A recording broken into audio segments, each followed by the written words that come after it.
I gripped it firmly in my hand. I was torn whether I should really go ahead with it. My eyes turned to the woman in front of me. Her cheeks were blushing and her eyes glistened as she looked at me. Seeing her up close was breathtaking. She was so beautiful. I'm sure she must have steeled herself to be here. If that's the case, I'd like to respond to her wishes too because I felt the same way as she did. So I pushed it in all the way. I'll never forget her joy in that moment for as long as I live. What I'm about to tell you is about a fateful reunion with a woman who used to hate me. I'm James Peterson, a 32-year-old gynecologist working in a hospital. Although I am now steadily gaining experience as a doctor and working well, I actually went a long way to become a doctor.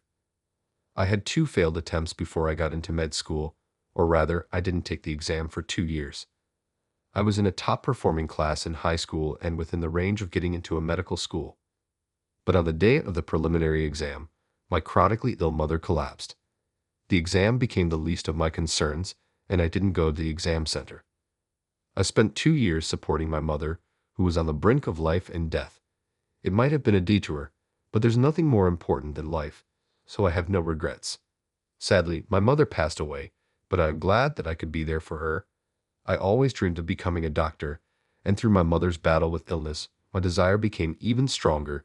So 2 years later than my peers, I entered medical school. Now, working as a doctor, a woman transferred to my hospital, the beautiful classmate from high school who used to hate me. Amanda became my patient. Well, it would be more accurate to say that she was always competing with me rather than hating me. Amanda and I went to the same preparatory school. We were always competing for top grades, and she treated me as her rival on her own accord.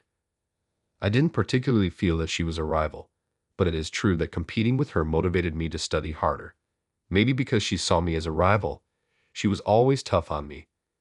She often told me, "I will not lose to you," but I admired her competitiveness, which was a stark contrast to my laid-back personality, and I thought it was cool. In high school, I hadn't told anyone except my homeroom teacher why I gave up on the exam. Of course, I didn't tell Amanda either. I couldn't take the exam because my mother was critically ill. It was serious, and I was scared. I was afraid to say it out loud. I didn't want to say my mother was in critical condition.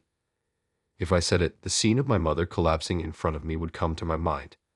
I couldn't bear the sympathetic looks from everyone. But Amanda, not knowing the reason, seemed to think that I had run away from the exam. "You didn't have the confidence and you ran away, not even going to the exam site. You're such a coward," she insulted me like that and wouldn't talk to me from then on. She got accepted into a prestigious university. It was the university she had always claimed she would get into since our freshman year of high school. She was honest with her feelings and straightforward. She was hard on herself and others, but she never shied away from making the effort that matched. To me, she seemed dazzling. Who would have thought that Amanda would become my patient? I wonder how she will react. The reunion was a mix of happiness and a bit of fear. I met Amanda when I was shopping at a convenience store before work. She didn't know I was her attending doctor yet because I hadn't greeted her as such. Also, maybe because I was in my casual clothes. She glared at me the moment she saw me and slightly laughed. "You're a high school grad and sick, such a loser in life, huh?" It seems that because of my cancellation of the high school exam, I was a loser in her eyes. I'm your doctor." What? What are you talking about?" I showed her my name tag, which stated my title as a doctor. To the bewildered her, she was staring at it in a daze. After revealing at the store that I was her doctor, Amanda left the place without saying a word. I went to her room to greet her later, but she didn't say anything.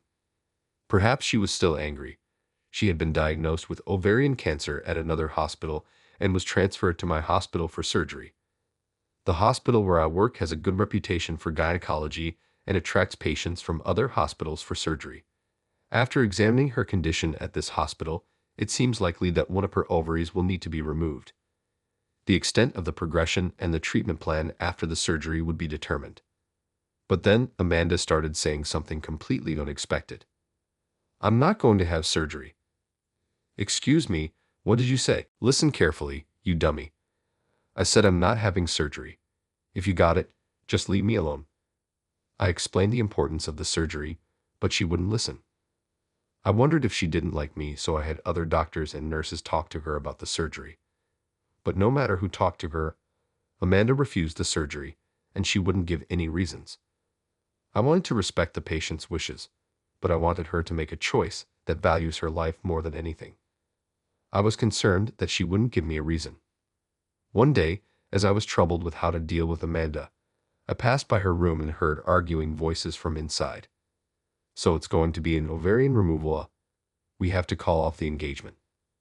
I saw for the first time someone who had come to visit Amanda. He was raising his voice, sounding irritated at the patient. One of my ovaries will still be left. There won't be any problem. You don't know that for sure. What about the chance of getting pregnant? It's going to be lower than normal, right? Can you even have children? If you can't, there is no point in us getting married. Please don't say things like that. I'm not going to have the surgery.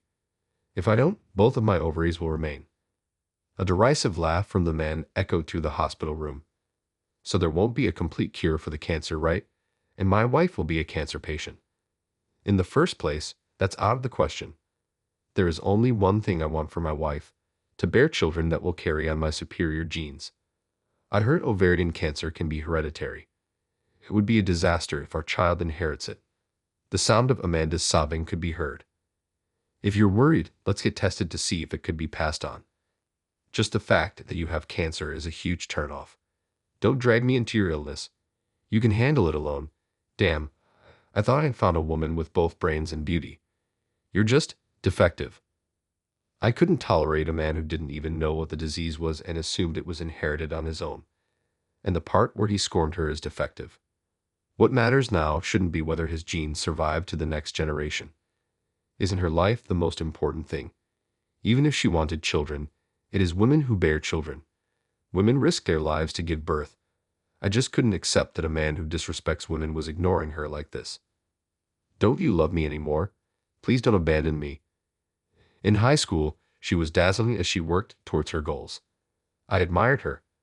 I was angry at the fact that she was crying and hanging on to such a scumbag. Unable to stand it any longer, I entered the hospital room. Nice to meet you. I'm Dr. Peterson, her primary physician. My sudden entrance seemed to surprise them. I could hear you all the way from outside. You're not family, are you? If you're not, you should leave. My sharp words clearly irritated the man. It's quite disrespectful of you. I've taken time out of my schedule for this woman. Even more reason for you to leave. Her valuable time is being wasted talking to you. If you're not idle, you should be on your way. The man clicked his tongue, shooting Amanda a glare. Is it okay if I leave? If I leave, it's really over between us, okay? His tone seemed to contain a mocking laugh as if he was making a fool out of Amanda, watching her cling and cry. He seemed to find amusement. Amanda cried more, her moist eyes alternated between the man and me. The usually strong-willed Amanda was nowhere to be seen. That frustrated me. Do you need to cling to this kind of man?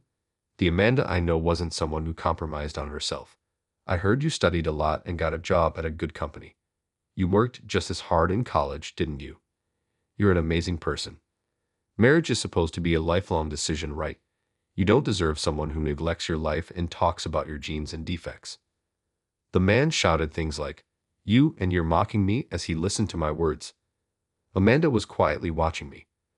Perhaps her words sounded younger than the Amanda I knew. At this moment, Amanda seemed like a lost child. Maybe she was doubting her path due to the harsh words from the guy. Yeah, he's unsuitable. There should be someone else who will appreciate and cherish a hard worker like you. So don't lower yourself to the level of a scumbag like him. Upon hearing my words, Amanda closed her eyes and took a deep breath. When she opened them again, there were no signs of tears. Her eyes now regained their shine as she stared down at the man. We're done. Leave now. Oh, you sure you want to talk to me like that? I might forgive you if you apologize now. The man's earlier bravado was gone, and it was obvious that he was bluffing. He'd initiated the cruel conversation, but now he was unsettled by her desire to break up. I've had enough. We're finished. I'm glad I found out how small-minded you are before our marriage. What was I thinking? How did I not notice until now? I can't stand people who look down on the sick or who see women as mere tools for childbirth. I'm baffled as to what I ever saw in you. Leave right now. The man was speechless, having been chastised by the woman he once looked down upon. I opened the door to the hospital room, gesturing outward with my hand. Then, with a smile, I said, "Please never come back." The man looked frustrated and fled. Back with just the two of us in the hospital room, I asked for her permission and took a seat by the bed. Sorry for eavesdropping and barging in, but that guy, he's an absolute jerk. I couldn't stand it. Eavesdropping isn't a good hobby, but I'll forgive you. He used to have his gentle moments, but he showed his true colors when I felt ill. Yet I was already in love with him, shamefully clinging to him. I wonder if my illness weakened me. Did you refuse surgery for his sake? She nodded slightly. It seemed she thought that if she didn't have her ovaries removed, he would stay by her side. But doing so wouldn't cure her illness. Maybe her mind was also weakened by the illness to the point where she didn't understand that. She laughed self-deprecatingly. Oh, you've seen an embarrassing sight of me. I feel completely exposed.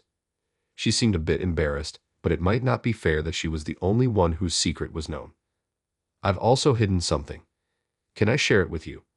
I felt the need to reveal why I didn't take the college entrance exams. I told her about how my mother felt ill, how critical her condition was, and that I had to postpone my exams for 2 years to take care of her. Once I finished, she hit me gently with her pillow. Why didn't you tell me that? At such a tough time, I accused you of running away, didn't I? That's awful. I didn't want to worry you, so I couldn't say it. I thought getting pity would be painful too. Saying this, she hit me again with her pillow. It didn't hurt at all, but each hit made a comical sound. Why should I be considerate of you, my rival? Why wouldn't I worry about you? I told you to keep up with me, didn't I? I'll go to college first and work hard so you can't catch up. But I still want you to chase me. At her typical words, I couldn't help but laugh. So she wouldn't pity me, huh? It seemed that I had misunderstood her. From there, we were engrossed in stories from our student days. She, who had been crying in front of her boyfriend until just now, was regaining her energy, occasionally showing anger or laughter. This is the way she should be. Her clinging to such a terrible guy is just not like her. So, what will you do about the surgery? She looked at me blankly before laughing defiantly. Of course, I'm going to do it. I'll get well quickly and work hard again. I worked hard to get into this company. I'm still going to rise to the top. Her competitive spirit came out in her face, just like her dazzling student days. She's still shining now. The surgery was a success, and the pathology report indicated the cancer could be completely removed with low malignancy and low risk of metastasis. At her request, genetic testing was done, which showed no genetic risk for cancer. Both she and I were relieved. During her hospitalization, we talked every day, and the distance between us seemed to have closed. I enjoyed the time I spent talking to her outside my working hours. Bring me a drink in the afternoon. I'd like something sweet tomorrow. She started making demands, and I found her making these small promises adorable. I'm sure I wasn't the only one who found our talks enjoyable. On the day of her discharge, I had prepared flowers for her. As we were leaving the hospital, I handed her the bouquet. Congratulations on your discharge. She looked at the bouquet, then turned her face away with a pout. Can't you see my hands are full? I can't carry any more. Interpreting her response as a refusal to accept, I felt a bit disheartened. Because I can't carry it, bring it to my house, huh? I was still processing what Amanda had just said and stared at her blankly. What did you just say? That's what I said. Since I can't carry it, you bring the flowers to my house. Well, Amanda, I don't know where your house is. She then placed a piece of paper with something written on it in my pocket. I reached into my pocket and felt the paper. What's written here? I asked. My contact and address. You need to bring flowers. Call me after work. It seemed that Amanda was willing to see me outside the hospital. I clenched the piece of paper in my hand. I was hesitant about whether I could really keep this in my pocket just like this. While thinking about what to do, I looked at Amanda, who was standing in front of me. She was there, her cheeks turning red, her eyes moist as she looked at me. Surely she had made up her mind to be here with me. If that's the case, I'd like to respond to her wishes too. After all, I feel the same way about her. That's why I firmly pushed the paper into the depth of my pocket. Even if you ask for this back, I won't return it. Hearing my words, she seemed to relax. Perhaps she had been tense as well. I'll probably never forget the joy on her face at that moment for the rest of my life. When I returned to the office and looked at the note, it was written, "Absolutely, you contact me," along with her contact information. I smiled at her characteristic way of making a request. In the evening of that day, after finishing my work, I quickly contacted her and rushed to her house to deliver the bouquet. I hadn't run like that in years. Now, 2 years later, I live with my wife Amanda. We do fight a lot, but my wife, who still looks pretty and cute when she's mad, makes me happy. All in all, I want to continue cherishing my wife with both sweet and cool faces, who never fails